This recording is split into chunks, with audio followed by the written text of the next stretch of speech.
back. As we've been reporting throughout the day, the House is preparing to vote tonight on a bill to raise the debt ceiling. But the fight in the Senate is just getting started. Some Republican senators have already declared they are a no on the Fiscal Responsibility Act. Let's turn to CBS News congressional correspondent Nikole Killion on Capitol Hill. She's joined by Florida Republican Senator Rick Scott. Nikole? Lana and Nikki, thank you. And Senator, thanks so much for being with us. You've been pretty clear that you're going to be a no on this package when it comes here to the Senate. Tell us why. You know, I just spent the last 2 weeks traveling my state, and what I heard from people all day long, every place I went, inflation. It's inflation, it's inflation. They're concerned about the retirement benefits, they're concerned about medical bills. This bill doesn't address the biggest issues in the country. Spending more money, increasing the debt doesn't drive inflation down, it causes more inflation. So I think we've got to stop and say to ourselves, how do we get inflation down? You get inflation down by balancing the budget, living within our means.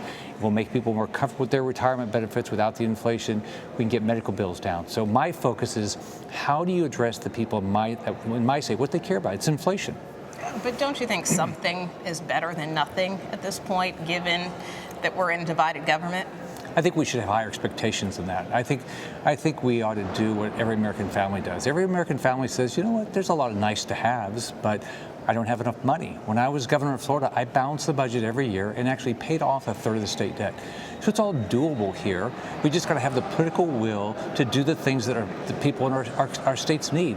In my state, they want inflation to come down. So I'm not going to vote for this because it doesn't drive down inflation. I mean, if I'm not mistaken, I believe you were with Speaker McCarthy recently for a press conference where House Republicans and Senate Republicans tried to project unity around the Republican passed bill that went through the House.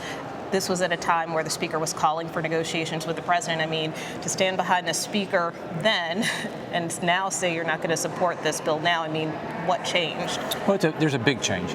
I supported what Kevin McCarthy was doing and what the House passed because it was a process to get to a balanced budget. There's nothing in this that suggests to me that we're going to get even close to a balanced budget.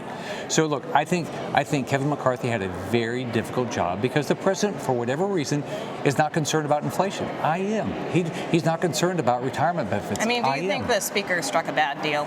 I think he did the best job he could under the circumstances, but I can't support something that doesn't address the problems of the country. The problems of my state, and I think it's around the country, people are worried about inflation. We've got to stop and say to ourselves, if we're not willing to deal with the inflation now, when we have $35 trillion worth of debt, is there going to be a better day to do it?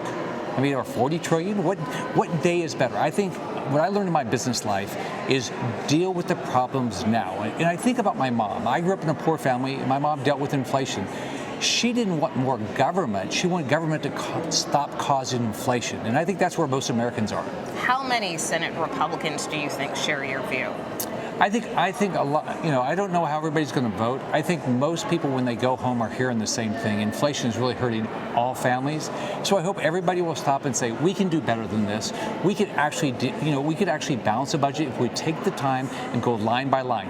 There's 4,000 lines of the budget in Florida. I went line by line every year, and that's how we balance the budget.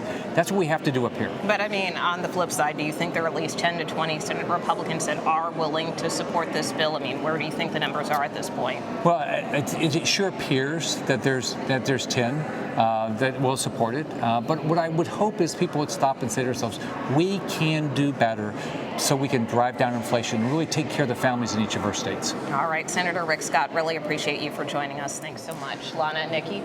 All right, Nikole Killion there with Senator Rick Scott. Thank you both.